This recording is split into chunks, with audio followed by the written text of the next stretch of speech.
So పొత్తులకి సంబంధించి ఇటు బీజేపీని వరుసగా వెళ్లి కలుస్తూ వస్తున్నారు. ఫస్ట్ చంద్రబాబు నాయుడు, ఆ తర్వాత పవన్ కళ్యాణ్, ఇప్పుడు జగన్మోహన్ రెడ్డి. సో ఎలా చూస్తున్నారు? ప్రజలు నమ్ముతారంటారా? ఫస్ట్ ఆఫ్ ఆల్ వైసీపీ దగ్గరికి వెళ్దాం. నమస్తే అండి రమేష్ కుమార్ గారు.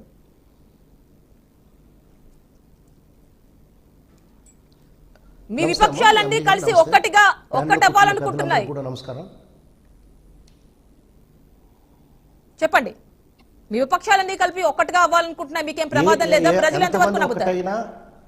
జగన్మోహన్ రెడ్డి గారు ఒక్కరే వస్తారు, మేము ప్రజలతో ఉన్నాం మేడం. అంటే ముగ్గురు కలిసి వస్తున్నారు, మీకేం నష్టం లేదా? ఇటు షర్మిల కూడా సెపరేట్ గా పెట్టుకున్నారు. హలో, వినిపించట్లేదా అండి రమేష్ కుమార్ గారు? లేదు, షర్మిల కూడా బ్యాక్ బోన్ చంద్రబాబు నాయుడు గారు కదమ్మా. ముగ్గురు కాదు, నలుగురు కాదు, ఇంక వీలైతే కమ్యూనిస్టులు అందరినీ కలుపుకొని రమ్మని చెప్పండి. మేము ఒక్కరే వస్తాం, మా ప్రజాబలం ఉంది, మేము ప్రజలతో ఉంటాం, ఆ ప్రజలతో ఉండి 170 సాధిస్తామమ్మా. అంటే ఇలాంటి పొత్తులు, అంటే ఎస్పెషల్లీ ఇప్పుడు బీజేపీ, జనసేన, టీడీపీ ఇలా ఎలక్షన్స్ ముందు వీళ్ళు ముగ్గురు కలవడాన్ని జనం ఏ విధంగా అర్థం చేసుకుంటారు అంటారు? నమ్ముతారా? అంటే మీ ప్రతిపక్షం కాబట్టి వాళ్ళ గురించి మిమ్మల్ని అడగాలి. ఫస్ట్ ఆఫ్ ఆల్, ఇదేం కొత్త కాదు కదమ్మా మేడం గారు, ఇదేం కొత్త కాదు. చంద్రబాబు నాయుడు గారికి ప్రతి ఎలక్షన్స్లో ఎవరో ఒకరితో కలుస్తారు, అంతవరకు తిడతాడు, కలుస్తాడు. ఆయన కలవని పార్టీ ఏదైనా ఉందా ఈ భారతదేశంలో? ఆయన పొత్తు పెట్టుకున్న పార్టీ ఈ భారతదేశంలో ఏదైనా ఉందంటే చెప్పండి, మనం ఆయన గురించి మాట్లాడుకోవాలి. ఆయన ప్రతి ఎలక్షన్లో అందరితో కలుస్తాడు. ఆఖరికి టీఆర్ఎస్తో కలిశాడు, కాంగ్రెస్తో కలిశాడు, బీజేపీతో కలిశాడు, కమ్యూనిస్టులతో కలిశాడు, అందరితో కలుస్తాడు. ఆయనకి కుర్చీ ఒక్కటే విధానం అయింది. సీఎం పదవి, కుర్చీ కావాలి ఆయనకి, తెలుగుదేశం అధినేతకి. అంతే తప్ప రాజకీయ విలువలు అక్కర్లేదు, నైతిక విలువలు అక్కర్లేదమ్మా. ఆయనకి ఎన్ని పార్టీలతో కలిసినా మాకేం భయం లేదు, మేము ఒక్కరే వస్తాం, మాకు ప్రజలు అండగా ఉన్నారు, వస్తామమ్మా. రమేష్ కుమార్ గారు, మరి జగన్మోహన్ రెడ్డి ఇంకా వచ్చారా అండి ఏపీ? ఇంకా కలిసి అమ్మా మోడీని కలిసి వెనక్కి వచ్చారా మరి? ఇంకా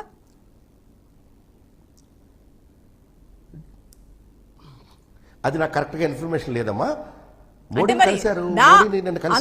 నా క్వశ్చన్ లోని అంతరార్థం ఏమిటంటే రమేష్ కుమార్ గారు, వాళ్ళు మాత్రమే కాదు మీ పార్టీ అధినేత కూడా వెళ్లి కలిసి వస్తున్నారు కదా, ఇది నా క్వశ్చన్. చెప్పండి అమ్మా. మేం చెప్పేది మాకు ఎవరితో పొత్తు ఉండదని జగన్మోహన్ రెడ్డి గారు స్వయంగా చెప్పడం జరిగింది. 175కి 170 స్థానాల్లో వైఎస్ఆర్సీపీ క్యాండిడేట్సే ఉంటారు. వాళ్ళలాగా వీళ్ళలాగా పొత్తులకి సీట్లు అమ్ముకుని నాయకులకు మోసం చేసే పార్టీ వైఎస్ఆర్సీపీ, జగన్మోహన్ రెడ్డి గారు కాదు. మేము 170 పోటీ చేస్తాం. మేము అది కదా ఒక్క మాట నేను అడుగుతున్నా. జగన్మోహన్ రెడ్డి గారు స్వయంగా చెప్పారు కదమ్మా, మాకు ఏదైతే రాష్ట్రానికి రావాలో, రాష్ట్రానికి రావాల్సిన వాటి గురించి ఈరోజు నిర్మలా సీతారామన్ గారు కానీ, లేకపోతే మిగతా మంత్రివర్యులు కానీ, లేదా పిఎం గారు కానీ కలవడం జరిగింది. దాంట్లో అంతర్ధానం ఏం లేదు, చెప్పడం జరిగింది. రమేష్ కుమార్ గారు, ఇన్ని సంవత్సరాలు, అంటే ఈ మొత్తం ఈ 5 సంవత్సరాల్లో చాలా సార్లు వెళ్లి కలిసి వచ్చారు. ఏనాడు కూడా ప్రెస్ మీట్ చెప్పి ఏమీ చెప్పలేదు జగన్మోహన్ రెడ్డి. సో ఈ రోజు చెప్పడంలోని అంతరార్థం ఏమిటి?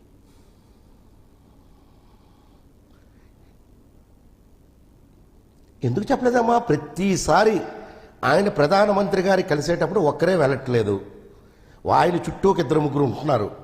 ఒక్కరేం కలవట్లేదు కదా పర్సనల్గా. ఏమైనా ఎవరైనా అనుకోవాలంటే ఒక్కరు పర్సనల్గా కలిస్తే అనుకోవాలి. ఇందులో దాపరికమే లేదు. ఏదైతే రాష్ట్రానికి రావాలో, ఏదైతే పోలవరం సాధించుకోవాలో, ఏదైతే ప్రత్యేక హోదా ఉందో అవన్నీ కూడా అడగటానికే ఆయన ప్రధానమంత్రి గారిని కలవటం జరిగింది. అంటే మీరు చెప్తున్నారు అటు నుంచి బీజేపీ నుంచి ఎలాంటి అనౌన్స్మెంట్లు ఉండవు, ఏం మాట్లాడారో ప్రజలు ఎలా నమ్మాలి అంటారు? ఏం మాట్లాడారు అనేది, అంటే మీరు చెప్పిన దాన్ని బట్టే నమ్మాలి అంటారా ప్రజలు? బీజేపీ కూడా మాట్లాడాలి కదా, అంటే కేంద్ర ప్రభుత్వం. అంతే కదమ్మా. చంద్రబాబు నాయుడు గారు ఎప్పుడు కలిసారో అసలు ఫోటోయే రాలేదు. కేంద్ర ప్రభుత్వం చంద్రబాబు నాయుడు గారు ఎక్కడ కలిశారు, ఎన్ని గంటలకు కలిశారు, వారేమైనా స్టేట్మెంట్ ఇచ్చారమ్మా? ఇంతవరకు ఇవ్వలేదు కదా. అంటే వాళ్ళు ఇవ్వలేదని మీరు కలిశారు, ఎవరిని కలిశారు, ఎందుకు కలిశారని ఆయన స్టేట్మెంట్ ఏమి ఇవ్వలేదు కదా. మేమెందుకు ఇవ్వలేదమ్మా? మేము క్లియర్గా చెప్పాం కదా. ఏదైతే రాష్ట్ర సమస్యలు ఉన్నాయో వాటన్నిటిపైన చర్చించడానికి మేము ప్రధానమంత్రి గారిని, మంత్రివర్యుల్ని కలవటం జరిగిందమ్మా. ఓకే, ఇప్పుడు ఈ 3 కూడా ముఖ్యమంత్రి హోదాలో కలవటం జరిగింది. పార్టీ ప్రెసిడెంట్గా కలవలేదు, ముఖ్యమంత్రి హోదాలో ప్రధానమంత్రి హోదాలో ప్రధానమంత్రి గారు కలవడం అవును జరిగింది. స్పెషల్ స్టేటస్ మేము ప్రయోజనాలు జేపీ నడ్డా గారికి కలవలేదు. స్పెషల్ స్టేటస్ వాళ్ళగా మేము పార్టీ అధ్యక్షులు జేపీ నడ్డా గారికి కలవలేదు కూడా మాట్లాడడానికే వెళ్ళాను అని చెప్పారు. ఓకే, కాకపోతే ఎంతవరకు నమ్మొచ్చు అంటారు? అంటే బీజేపీకి వైసీపీకి సబ్జెక్ట్ టు కరెక్షన్ అదొకటే కాదమ్మా. సబ్జెక్ట్ టు కరెక్షన్ మనకి ఒకసారి వినాలమ్మా. 14th ఫైనాన్స్ కానీ 15th ఫైనాన్స్ కానీ మనకు రావాల్సిన వాటాలు కూడా కొంత తగ్గిందమ్మా. వాటి మీద కూడా మాట్లాడడానికి వెళ్ళారు. అది మన బడ్జెట్ లో కూడా చెప్పడం జరిగింది. అవన్నీ అన్ని హక్కుల గురించి అడగటానికే వెళ్ళారమ్మా. ఓకే, మరి ఏమైనా ఆన్సర్స్ వచ్చాయండి? మరి మేడం ఏమైనా ఆన్సర్స్ వచ్చాయి అటువైపు నుంచి? మరి ఏంటి మేడం, కేంద్ర ప్రభుత్వం నుంచి ఏమైనా హామీ వచ్చిందా? ఏమన్నారు? మరి ముఖ్యమంత్రి గారితో మాట్లాడడం జరిగింది. అది ఇంతవరకు బయటకి ఇంతవరకు రాలేదు. తప్పకుండా రేపు మేము చెప్తామమ్మా. ఓకేనండి, ఒక్కసారి ఇప్పుడు కన్సల్ట్ అధికార ప్రతినిధులు ఎవరైతే ఉంటారో తప్పకుండా ప్రభుత్వం నుంచి చెప్తారమ్మా. ఓకేనండి, టీడీపీ నుంచి మనకి రవి గారు ఉన్నారు, వారితో మాట్లాడదాం. రవి గారు నమస్తే అండి. నమస్కారం అండి. నేను ఇందాక క్రాస్ టాక్ చేయదలుచుకోలేదు, అందుకని నేను చెప్పండి. మీ జగన్మోహన్ రెడ్డి తండ్రి గారు రాజశేఖర రెడ్డి గారు ఎన్ని పార్టీలతో పోటీ చేసి అధికారంలోకి వచ్చారండి? ఆ రోజు మీరు ఎన్ని పార్టీలతో పోటీ పెట్టుకున్నారో సేమ్ మీరు ఈ రోజు ఏం చెప్తున్న టీఆర్ఎస్, కమ్యూనిస్ట్ పార్టీలు అన్ని పార్టీలతో పొత్తు పెట్టుకొని వచ్చారు. దయచేసి మీరు ఇదే చెప్పిందే చెప్పి మేము సింగిల్ గా వస్తాం, సిద్ధం, మీరు సంసిద్ధం, మీరు సిద్ధం అంటే ఇంకోటి సంసిద్ధం అంటారు. అండ్ ప్రతి ఎక్కిన దగ్గర నుంచి పాలన మీరు ప్రారంభించినప్పటి నుంచి ఇంకా నాకు తెలిసి ఇంకొక 2 నెలలు మీ పాలన ముగిపోతుంది.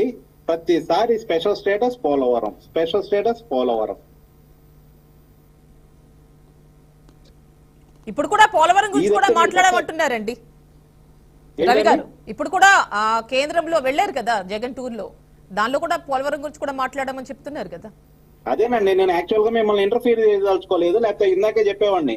వాళ్ళు చెప్పలేదు, మేమే చెప్పేవాళ్ళం. వాళ్ళు ఖచ్చితంగా పోలవరం, స్పెషల్ స్టేటస్ ఈ రెండింటి గురించే పోయారని చెప్పేవాళ్ళు.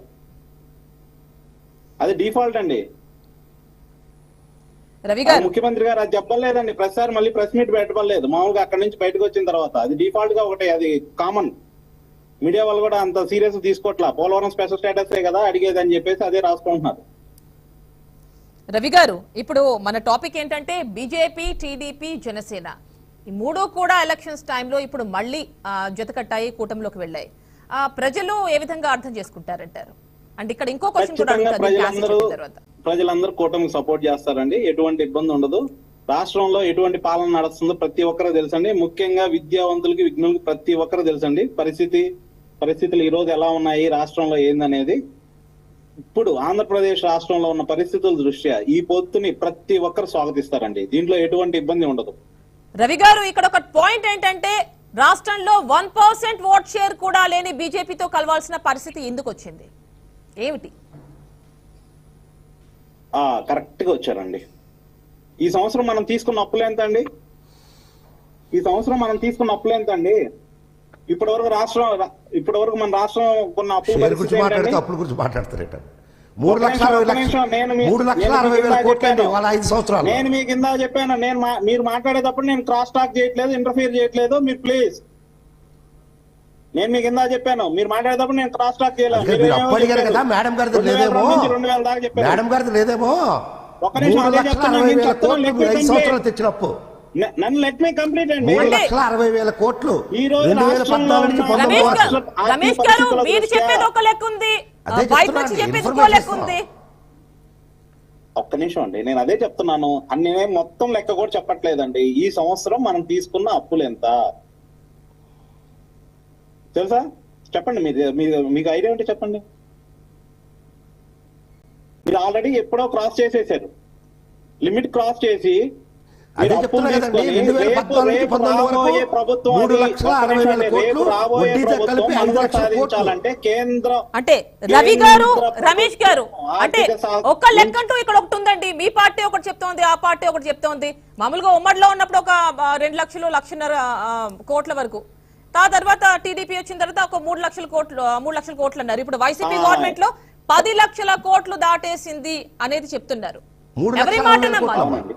3,60,000 నేను అందుకేనండి నేను ఓవరాల్ లెక్క చెప్పట్లేదు. ఈ సంవత్సరం వీళ్ళు తీసుకున్న అప్పులు పరిస్థితి ఏంటి, పరిధి దాటిపోయిందా లేదా, ఎవరి మాట నమ్మక్కలేదమ్మా కాదు అని చెప్పానండి వాళ్ళని. మనం మీరు ఇక్కడ పెట్టే అడిగింది బడ్జెట్ ఏంటంటే అమ్మా. కేంద్ర ప్రభుత్వం రాష్ట్ర మీరు ప్రభుత్వం పెట్టే బీజేపీతో బడ్జెట్ ఎందుకు మాట వెళ్ళదలుచుకున్నారు అనే దానికి నేను క్లియర్ ఎక్స్ప్లెనేషన్ ఇవ్వదలుచుకున్నా. రాష్ట్రంలో ఉన్న ఆర్థిక పరిస్థితుల దృష్ట్యా రేపు రాష్ట్రంలో ప్రభుత్వం నడపాలంటే ఖచ్చితంగా కేంద్ర ప్రభుత్వ సహకారం కావాలి. ఓకేనండి 1% ఒక్కసారి ఓట్ షేర్ లేదని ఇంకోటి కాదండి. ఇక్కడ కేంద్ర ప్రభుత్వం సహకారం ఉంటేనే ఇంకా మన రాష్ట్రం మనుగడ సాగించే పరిస్థితికి వచ్చింది. సో అందుకే పొత్తులోకి వెళ్తున్నారా, వెళ్ళారా? అదొక కారణం అండి. ఓకేనండి, కారణం. బీజేపీ వాళ్ళు ఉన్నారు కదా, వారితో కూడా మాట్లాడదాం. ఫణీందర్ గారు నమస్తే అండి. మేడం ఒక్క మాట, నాదొక్క మాట. ఒక్కసారి అండి, 2019 ఎలక్షన్ రాకముందు రవి గారు, మీరు, రమేష్ గారు ఇద్దరు కూడా మాట్లాడారు కదా, ఒక్క మాట. మళ్ళీ మీ దగ్గరకు వస్తా అండి. ఒకే ఒక్క మాట. వారికి కూడా ఒకసారి ఛాన్స్ ఇవ్వాలి. చెప్పండి. ఆ క్లారిఫికేషన్ ఒకటే ఒక్క మాట. చెప్పండి, కంటిన్యూ చేయండి. 2019 వరకు 2019 ఎలక్షన్స్ లో కేంద్ర ప్రభుత్వం అక్కర్లేదా? మరి వీళ్ళు చాలా బ్లాక్ షర్ట్లు వేసుకొని ఆందోళన చేశారు కదా చంద్రబాబు నాయుడు గారు. 2019లో కేంద్ర ప్రభుత్వం అక్కర్లేదా అని. ఓకేనండి, క్లారిఫికేషన్, జస్ట్ వన్ క్లారిఫికేషన్.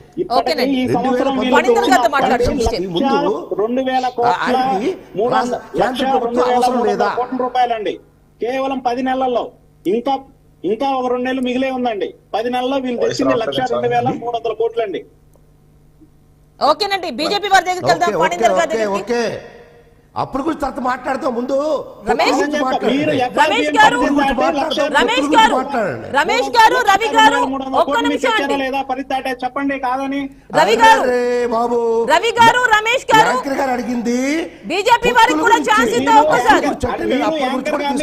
చేసి మాట్లాడొద్దు. మీరు ఫస్ట్ మీకు అవకాశం ఇచ్చారు, తర్వాత నేను మాట్లాడాను. రమేష్ గారు మాట్లాడేటప్పుడు బుల్డోజ్ చేశారు, మళ్ళీ ఇప్పుడు బుల్డోజ్ చేస్తున్నారు. రమేష్ గారు, రమేష్ గారు, రవి గారు బుల్డోజ్ చేస్తే నేను మాట్లాడతాను. రమేష్ గారు, రవి గారు ప్లీజ్ స్టాప్ అండి, ప్లీజ్. Okay BJP